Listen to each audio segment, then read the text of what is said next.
Morning to all of you. As you know about me, this is Farhana Khan before of you, and I am a part of New Horizon Public School as a Hindi teacher. So today I want to talk about class 6. Class 6 आप लोगों का Hindi second में second chapter है वर्ण विचार. Students, ये chapter मैं आप लोगों का एक्सप्लेन कर चुकी हूँ और इसका वर्क भी हो चुका है. आई होप आप लोगों ने कर लिया होगा. अब हम करेंगे बुक वर्क. चलिए करते हैं. फर्स्ट है आप लोगों का सही विकल्प पर सही का निशान लगाइए. फर्स्ट है भाषा की सबसे छोटी इकाई क्या है. नंबर 1 शब्द, सेकंड ध्वनि, थर्ड वर्ण. तो भाषा की सबसे छोटी इकाई वर्ण है. थर्ड पर टिक लगाइएगा. सेकंड है वर्णों के समूह को क्या कहते हैं. वर्णमाला, स्वर, व्यंजन. तो वर्णों के समूह को वर्णमाला कहते हैं. थर्ड है आ से अ तक हिंदी के वर्ण कहलाते हैं व्यंजन वर्ण, स्वर वर्ण, संयुक्त व्यंजन. तो आ से अ तक हिंदी के वर्ण स्वर वर्ण कहलाते हैं. सेकंड, अब देखिए सही गलत. फर्स्ट है व्यंजनों के नीचे दाई ओर झुकती हुई टेढ़ी खींची रेखा को हलंत कहते हैं. सही.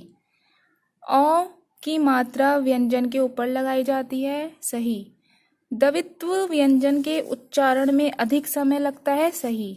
उच्चारण में लगने वाले समय की दृष्टि से स्वर के 3 भेद होते हैं. सही. अब देखिए सही मिलान. तालव्य, हमारे तालव्य यानी जब हम ये शब्द बोलते हैं, ये वर्ण बोलते हैं, तो हमारी जो जीवा है या हमारी जो टंग है वो हमारे तालु को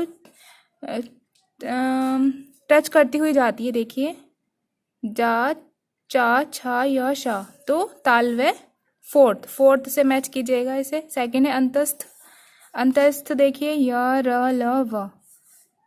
थर्ड पर सेकंड थर्ड ऊष्म, श, श, स, ह. थर्ड का फर्स्ट ओष्ठ है. ओष्ठे का सेकंड प, फ, भ, म. 3, 4, 2, 1. यह है आप लोगों की मैचिंग. चलिए अब नेक्स्ट चैप्टर करते हैं. थर्ड चैप्टर है आपका शब्द विचार. देखिए सही विकल्प.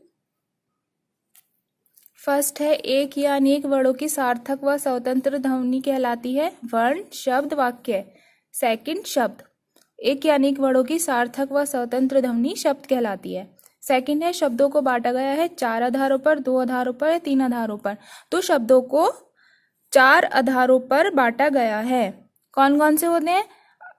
अर्थ के आधार पर, प्रयोग के आधार पर, रचना के आधार पर और उत्पत्ति के आधार पर. देखिए थर्ड है अर्थ की दृष्टि से शब्दों के भेद होते हैं 2, 3, 4.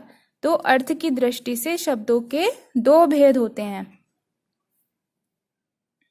कौन कौन से. सार्थक और निरर्थक शब्द. अब देखिए रिक्त स्थान. जिन शब्दों से किसी अर्थ का बोध होता है वह कहलाते हैं सार्थक शब्द. जिन शब्दों से किसी अर्थ का बोध होता है वह सार्थक शब्द कहलाते हैं, जिनका मीनिंग निकलता है. अब सेकंड है जिन शब्दों से किसी अर्थ का बोध नहीं होता वह क्या कहलाते हैं. निरर्थक शब्द. थर्ड है प्रयोग के आधार पर शब्द के भेद होते हैं. प्रयोग के आधार पर शब्द के 8 भेद होते हैं. अब देखिए सही वाक्य पर सही तथा गलत. सही गलत देखिए. फर्स्ट है उत्पत्ति के आधार पर शब्द के 4 भेद होते हैं. सही. प्रयोग की दृष्टि से शब्दों के 8 भेद होते हैं. सही. डेल्टा, एटम, टेलीफोन आदि शब्द तुर्की भाषा के शब्द हैं. गलत. अब देखिए सही मिलान. इंजन है हमारा अंग्रेजी भाषा का शब्द. पुलिस फ्रांसीसी, पादरी पुर्तगाली और पटाखा चीनी. 4, 3, 2, 1. स्टूडेंट्स, आप लोगों का होमवर्क है, आप लोगों को बुक वर्क लर्न करना है. Thank you.